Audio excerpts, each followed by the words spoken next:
Bonjour à toutes, bonjour à tous. Bienvenue dans cette émission baptisée Ma Devise. Ma Devise nous permet de parler avec des prêtres, des religieux, des religieuses, des jubilaires. Et dans le cadre de cette option jubilaire, nous recevons aujourd'hui une religieuse qui a 25 ans de vie, de vœux perpétuels, c'est ça? Vœux simples. Elle a un vœu perpétuel.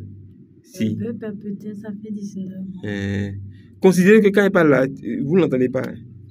Donc, Le micro. avec elle, nous allons pouvoir faire cette émission. C'est la sœur Anne-François Yao Namé de la Croix. Elle est religieuse Clarisse. C'est avec elle qu'on va donc parler à bâton rompu sur l'histoire de sa vocation, sur son impact ou l'impact de la vie monastique sur sa vie, sur ce qu'elle compte léguer à la jeune génération via des conseils, elle qui a déjà 25 ans quand même, de pratique de vie monastique, on va dire ça comme ça, ça au moins c'est vrai. C'est ça. Vous ne l'avez pas encore vu, téléspectateur de Kefa TV, vous allez la voir. Elle ne s'est pas souri, elle sourit pas. Elle a serré son visage pour me donner. Vous allez apprécier. En tout cas, merci beaucoup d'être avec nous. Et puis, on va découvrir cette dame ensemble. Cette émission est réalisée dans le cadre de la célébration du jubilé d'or de présence des sœurs Clarisse en Côte d'Ivoire. Et ce jubilé d'or, la célébration officielle, coïncide avec la célébration des noces d'argent de la sœur Anne-François Yao Namé. Bon, j'essaie de le mettre dans les coulisses. C'est quel nom ça là? Yao Namé. Il dit les Agnis. Donc tous les Agnis, positionnez-vous parce que votre sœur est là. Elle est religieuse Clarisse. Monial Clarisse. À tout de suite. Voilà, donc bienvenue à toutes et à tous dans cette émission Ma Devise. Et recevez chez vous la sœur Anne-François Yao Namé. Anne-François de la Croix. Bonjour ma sœur. Bonjour. Comment vous allez? Ça va. Comme je dis, vous souriez pas, vous n'avez pas me sourire. Hey. Je vais me référer à la mer. Vous savez que je connais la mer, non? Le contact de la mer. Alors, vous allez bien? Oui. Ça va? Ça va. Ça va. Ça va. Donc, comme ça, vous avez 25 ans. Ça a commencé comment? Ça a commencé dans les années 90. Donc, on appelait année blanche. D'accord. Et donc... Année 90. oui. Cette année-là, il y a beaucoup de signes. Hein? Année blanche. Beaucoup d'autres signes, oui. Et donc, en cette année-là, je dirais que c'était une année pour nous. Quand je relis mon histoire, beaucoup de jeunes filles tombaient enceintes. Puisqu'on avait préparé Mais les Clarisse, c'est quoi? l'année. La mère, est-ce que vous savez que la fois dernière, quand je recevais la mère ici, dès qu'on a commencé, elle est tombée amoureuse. Et de qui, de quoi, et de Saint-François? Je ne comprends pas. D'accord. Donc vous aussi, vous parlez de grossesse. D'accord, allons-y. Donc, du coup, on était avec des jeunes, je dirais, de nos frères, avec qui on avait commencé le renouveau charismatique. Et donc, ces derniers avaient souhaité qu'on forme un groupe vocationnel. Mais un groupe vocationnel, je dirais, spécial, en ce sens que ceux qui voulaient se marier pouvaient intégrer, ceux qui voulaient aussi devenir prêtres ou bien consacrés devaient s'intégrer. Et là, j'ose nommer, il y avait le père Latte Sévérin, il y avait le père Martin Gauguin, le frère Séraphin, et puis... Tous ces sont les grands types de la cité. Martin Gauguin, vicaire épiscopal. Latte, lui, il est le supérieur, non? Des Eudis. Ou bien, il n'est plus... L'ancien. Oui, l'ancien. Relation, ma soeur. Ma soeur, à partir de Dieu, on est amis. Donc, ils étaient nos aînés. Et je me rappelle qu'on avait eu un premier enseignement qui avait été donné, je crois, par Marie-Pierre Mélogne. Et elle nous a parlé de Ignace Loyola. Oui. Et je sais que j'avais été marquée par la vie de Ignace. En fait, moi, quand j'ai intégré ce groupe, j'ai intégré le groupe parce que je partais j'avais pour option de me marier. Et j'avais été frappée par ce bouleversement de ce sein-là. Et quand j'ai commencé à sentir la vocation, j'ai dit en moi-même, Seigneur, moi aussi, je dois me consacrer à toi. C'est-à-dire, je suis enfermée quelque part et puis je ne fais que prier. Mais je ne savais pas qu'il y avait cette affaire de vie monastique, vie apostolique. Je ne savais pas. Et en même temps, je me suis dit aussi, promenade où on cherche la vocation, ça ne finit pas. En fait, je ne suis pas dedans. Et Dieu faisant grâce, notre première sortie a été chez les sœurs Clarisse. Et je me rappelle, quand on est arrivé, il y a la sœur qui nous a entretenus, c'était sœur Claire Bernadette. Et donc, même à la fin de son enseignement, chacun était émerveillé, chacun faisait son, comme on dit à Talakou, en tout cas, chacun était, mais moi j'étais dans mon coin, bon, j'ai aimé, mais je vais dire, je me suis pas émerveillée comme les uns et les autres le faisaient. Et après ça, je sais qu'on a aperçu aussi sœur Claire. Donc, l'une des fondatrices dont je salue la mémoire, qui était venue même couper des fleurs.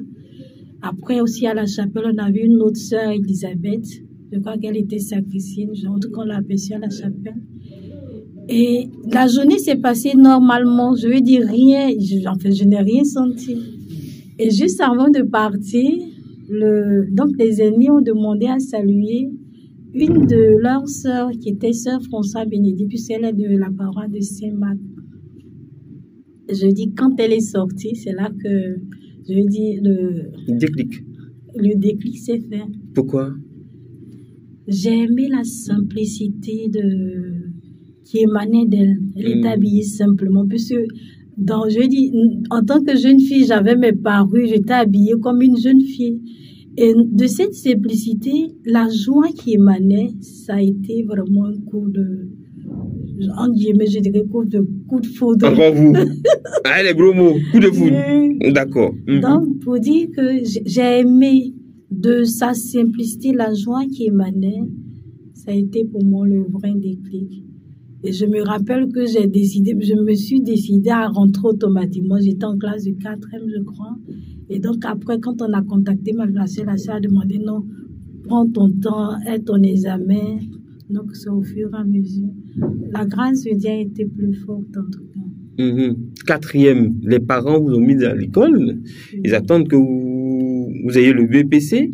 Même je suis partie jusqu'au bac. Je me rappelle qu'après le bac, quand j'ai décidé de rentrer, ça a été dur. Puisque je me rappelle mon moment qui me disait non, il faut au moins une expérience. Mais c'était plus fort. Disons que j'ai commencé en 90 et c'est en 97 que je me suis décidée. Et donc pour moi, c'était devenu comme un feu ardent. Donc elle a eu le temps de savoir ce que c'est qu'un monastère, les moniales, tout ça. J'ai eu le temps de rentrer. Leur expliquer. Même j'ai eu le temps, même souvent. Je me rappelle qu'à un moment, j'avais voulu tout lâcher parce que j'étais venue faire un séjour, j'avais été marquée plus ou moins négativement et je m'étais dit que j'allais plus repartir. Et je dirais, aujourd'hui, je salue ce clin d'œil de ma grande sœur qui a dit, va au moins leur dire au revoir. Et c'est dans ça, quand je suis partie, je dis, les choses ont été plus... Tout s'est précipité. Tout s'est précipité. Pourquoi? Vous êtes venu, ma soeur, je vais vous dire au revoir. Non, disons, c'est dans cette intention que je suis partie. Oui. Mais quand je suis arrivée au monastère, j'ai eu encore d'autres choses qui ont activé. Qu'est-ce que vous avez eu? C'est ce qui m'intéresse, le béret chaud. Qu'est-ce qui s'est passé? Comme je dis toujours, cette simplicité des sœurs. Et je me rappelle que quand je revenais chaque fois de mon séjour du monastère, il y avait comme un dépouillement qui se faisait pour moi. Et surtout l'image que je garde. Je me disais, dans le monde, c'est comme si le Seigneur nous supplie pour l'adorer. Alors que là, au monastère, je voyais un grand roi qui est sur son trône et facilement, l'adoration se faisait plus facilement. Systématiquement. Et donc ça, c'était une image que j'aimais beaucoup. D'accord. Et puis, vous parlez aux parents, ils disent quoi? C'est ce que ils ont dit non, allez leur dire au revoir, d'accord? Mais est-ce qu'ils sont d'accord? Disons qu'ils ont respecté mon choix. Finalement. Ils ont respecté mon choix. C'est vrai que ça a été dur. Je me rappelle encore quand je devais même quitter la maison. Sur le moment que papa voulait pas avoir cette douleur, il était dans sa chambre, j'ai dû toquer. Il m'a donné sa bénédiction, puis je suis partie. Mais aujourd'hui, en réalisant, je sens que ça a été des moments très durs. Chacun a essayé de surpasser, mais ça a été très dur. Est-ce que vous avez eu des moments de joie ou des moments de doute dans votre cheminement de religieuse? Bien sûr. Tout ce que nous vivons en tant que religieuse constitue un témoignage de l'amour de Dieu pour nous. Que ce soit des moments de joie ou des moments de doute, on lit ça toujours pour dire que c'est la grâce de Dieu dans nos vies. Mais on n'oublie jamais les différentes étapes importantes de notre parcours initiatique, c'est-à-dire le postulat, le noviciat et puis les premiers vœux, et qui aboutissent aussi aux vœux solennels. Et par rapport à ça, cet événement, je dirais pour moi, comme je le lis toujours, ça a été l'exaucement de tous les murmures de mon cœur. Et donc vraiment, moi, ça a été pour moi un événement très marquant. L'exaucement de tous les murmures de votre cœur. Je le dis puisque je me rappelle, quand je suis rentrée au monastère, je n'arrivais pas à dire au Seigneur, je me donne à toi pour toujours. À cause de quoi même? Parce que je me disais, toi, quand on te dit cela, il y a toujours quelque chose qui se passe. Qu'on n'est pas vous demander. C'est ça? Et je crois que le Seigneur m'a pris au mot, quoi. Puisque je me rappelle, en 2006, on venait de vivre l'événement de la disparition de mon papa. Et donc, je me rappelle que juste au moment de la célébration, la phrase m'est venue. Donc, il fallait que je répète cette phrase en disant que je me donne à lui pour toujours.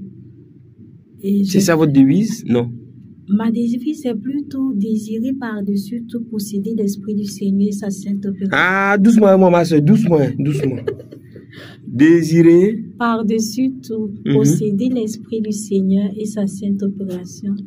Donc, c'est une phrase claire. Posséder l'Esprit du Seigneur.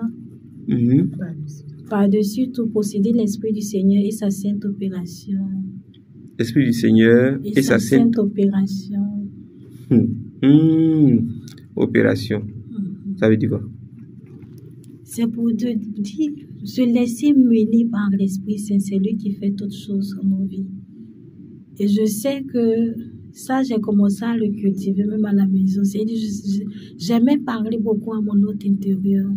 Je me disais, on peut tout dire, mais l'Esprit, lui, sait la profondeur, la véracité de ton cœur, la vérité de ton cœur. Hôte intérieur, d'ailleurs. C'est vous. Moi, je suis assis ici. Hein. Je n'ai pas de mots. Quand j'entends. Il faut m'expliquer. C'est ton cœur. Mais vous dites mon cœur, mon haut intérieur. Mon cœur, vous avez vu le cœur et vous avez dit haut intérieur. C'est qu'il s'agit de quelque chose d'autre.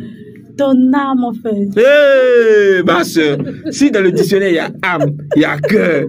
Et puis haut intérieur, là. C'est qu'il y a différence. C'est quoi l'autre intérieur?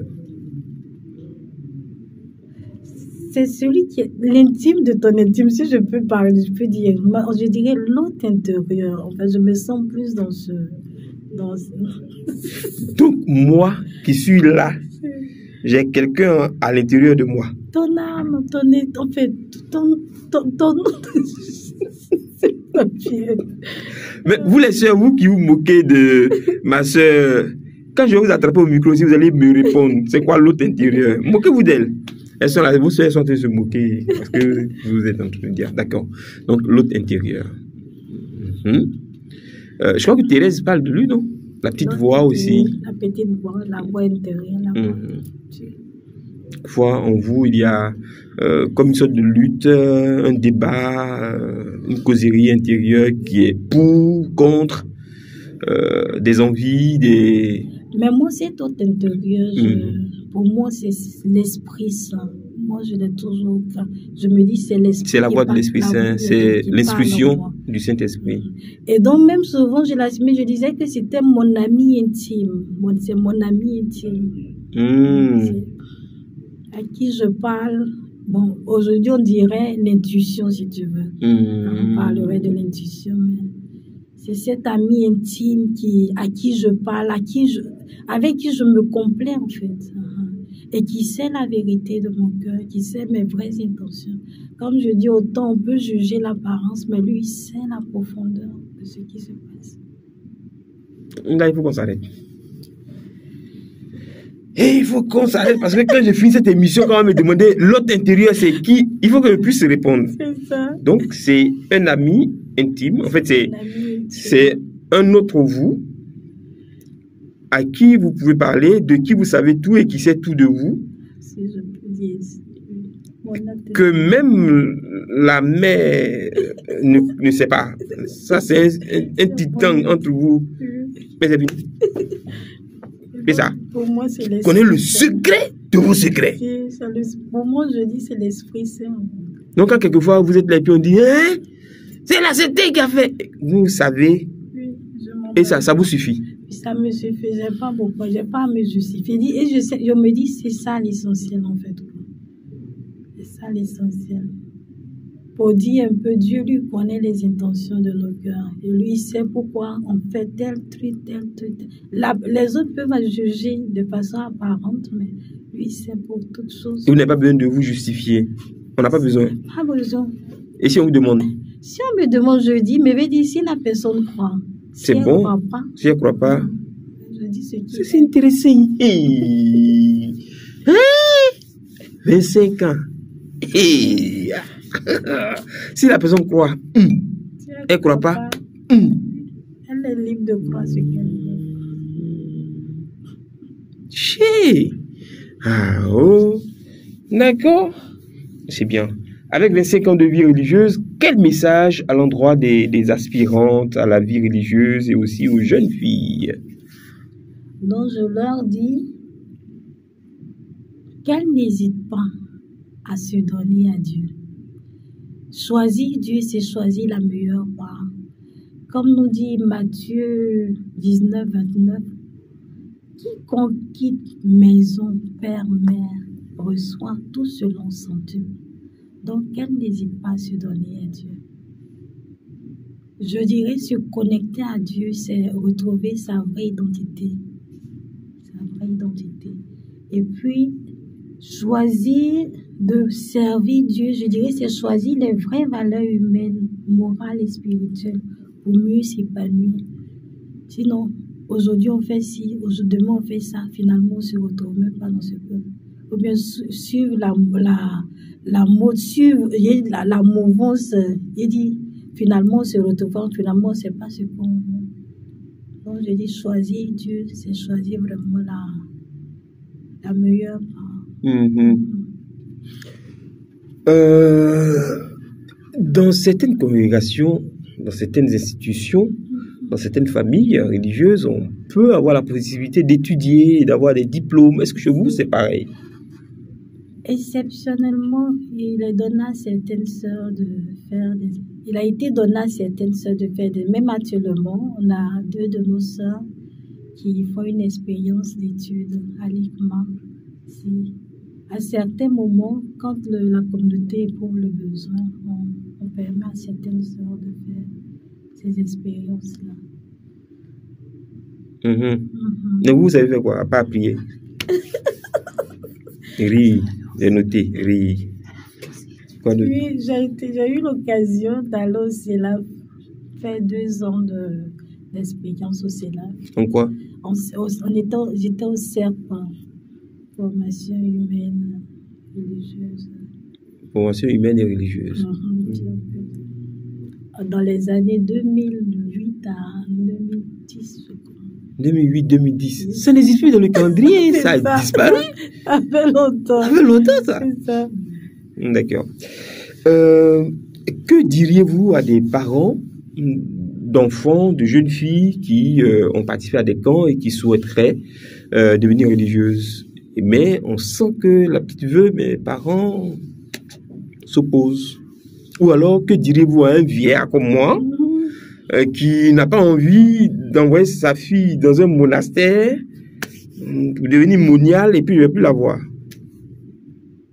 Je leur dirais de laisser. Hein? De laisser faire. C'est déjà une grâce que le Seigneur appelle quelqu'un de... Il dit, appelle quelqu'un de ta famille.